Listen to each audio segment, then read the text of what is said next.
திருச்சிற்றம்பலம்.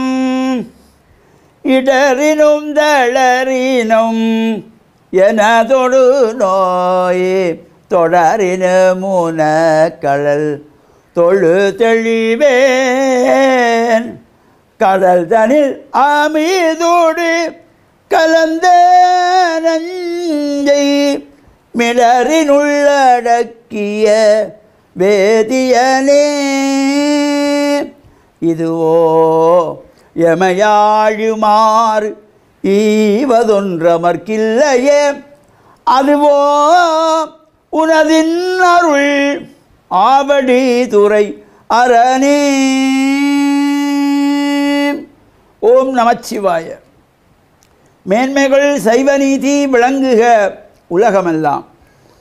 நோயற்ற வாழ்வே குறைவற்ற செல்வம். அந்த நோய் நொடி இல்லாத வாழ்வு இந்த உலக மக்கள் எல்லோரும் வாழ வேண்டும் என்று கலியுகத்தின் காந்தமலை ஜோதியாகிய சபரிமலை சுவாமி ஐயப்பனுடைய திருவடிகளை சிறந்தாழ்த்தி டான் தமிழொலி ஓம் தொலைக்காட்சி நேயர்கள் அனைவருக்கும் சர்வதேச இந்து மத குருபீடம் அகில இலங்கை சபரிமலை ஸ்ரீ சாஸ்தாபுரத்தின் சார்பில் இனிய வணக்கங்களும் நல்லாசிகளும். என்றும் மங்களகரமான குரோசி வருஷம் வைகாசி மாதம் 22ஆம் நாள் 4/6/2024 செவ்வாய்க்கிழமை. இன்று மலர்ந்திருக்கின்ற இன்றைய பொழுதும் நம் எல்லோருடைய வாழ்விலும் எல்லா விதமான சிறப்புகளும் வெற்றிகளும் கிடைக்க இறையருளும் குருவருளும் பூர்ணமாக நிறைய வேண்டும் என்று பிரார்த்தித்து இன்று மங்களவாரம் என்கின்ற செவ்வாய்க்கிழமை. பொதுவாக இந்த செவ்வாய்க்கிழமைகளிலே சுப காரியங்கள் தவித்து கொள்வது, திருமணங்கள், கிரகப்பிரவேசங்கள், கும்பாபிஷேகங்கள் போன்றவை தவித்துக் கொள்வார்கள். இறை வழிபாட்டுக்கு உரிய நாளாக அம்பாளுடைய வழிபாட்டுக்கு ஒரு சிறப்பு. இந்த செவ்வாய்க்கிழமைகளிலே வருகின்ற ராகு கால நேரத்திலே அம்பாளை வேண்டி ராகு கால துர்கா பூஜை என்கின்றதாகிய எலுமிச்சம்பழத்திலே விளக்கு ஏற்றி வழிபாடு செய்வதற்கு ஒரு சிறந்த நாள்.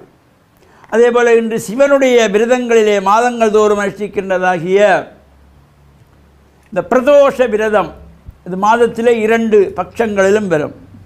வளர்ப்புரை, தேய்பிறை என்கின்றதாகிய இந்த 2 பட்சங்களிலும் இந்த பிரதோஷ விரதம் வரும். இன்றைய தினம் இந்த பிரதோஷ பூஜை வழிபாடுகள் சிவன் ஆலயங்களிலே நடைபெறுகின்ற பொழுது அங்கும் நாம் சென்று பிரார்த்தனைகள் செய்து அங்கே பிரதட்சணம் செய்யப்படுகின்ற பொழுது வளைமை போல கோவிலை நாம் சுற்றி வராமல் நந்தி தேவலத்திலிருந்து பிரார்த்தனை செய்து வழிபட்டு அங்கிருந்து பலமாக வந்து கோமுகை வரையிலே வந்து மீண்டும் திரும்ப நந்தியிடத்திலே வந்து மீண்டும் திரும்ப கோமுகை, இவ்வாறு 3 முறை சோம சூத்திர பிரதட்சணம் என்கின்ற வகையிலே இந்த பிரதோஷ காலத்திலே பூஜைகள் வழிபாடுகள் பிரதோஷ உற்சவத்தில் கலந்து கொள்வதோடு மீன்பாடும் தேர்நாடு என்று போற்றுகின்ற கிழக்கு மாகாணம் மட்டக்களப்பு செங்கலடி என்கின்றதாகிய பதியிலே கோவில் கொண்டு எழுந்தருளி அல்வாழ்த்தி வருகின்ற செங்கலடி ஸ்ரீ சித்தி விநாயகர் தேவஸ்தானத்திலே இந்த வருடாந்த மகோத்சவம் நடைபெற்று கொண்டிருக்கின்றது. இன்றைய தினம் விநாயகப் பெருமானுடைய சப்பை ரத திருவிழா, சப்பர திருவிழா என்கின்றதாகிய சிறந்த உற்சவமும் சிறப்பாக நடைபெற்று நாளைய தினம் ரதோற்சவம் என்கின்ற தேர் திருவிழா, நாளை மறுநாள் அமாவாசையிலே தீர்த்த உற்சவம், மாலை துவஜ அவரோகணம் என்கின்ற கொடியிறக்கு உற்சவமும் நடைபெற திருவருள் கூட்டியிருக்கின்றது. இவ்வாறு இந்த உற்சவ காலங்களிலே நாம் ஆலயத்திற்கு ஆசாரசீலராக சென்று நமது சமய கலாச்சார பண்பாட்டு உடைகளோடு ஆலயங்களிலே சென்று பிரார்த்தனை செய்து இறையருளையெல்லாம் பெறுகின்ற வகையிலே அமைந்திருப்பது. பொதுவாக இந்த ஆலயங்களிலே இவ்வாறு உற்சவங்கள் செய்யப்படுகின்ற பொழுது அங்கு நாம் சென்று நம்மால் முடிந்த தொண்டுகளை செய்கின்ற பொழுதிலும் இறையருள் பூர்ணமாக கிடைக்கும். கோவிலை கூட்டுவது, துப்புரவு செய்வது, கோலம் போடுவது, அலங்காரம் பண்ணுவது, வாழை மரம் கட்டுவது, மாவிலை தோரணம் தொடுத்து கட்டுவது, இவ்வாறு தொண்டுகள், சரீர தொண்டுகள், சுவாமியை தோளிலே காவுவது, தீவட்டி பிடிப்பது, குடை பிடிப்பது, இதற்கெல்லாம் பல ஜென்மங்களிலே கொடுத்து வைத்திருக்க வேண்டும். இறைவனை நம்முடைய தோளிலே தூக்குவதற்கு நாம் புண்ணியம் செய்திருக்க வேண்டும். அவர் அந்த இறைவனுக்கு கொடை பிடிப்பதற்கு நமக்கு ஒரு வரம் இருக்க வேண்டும்.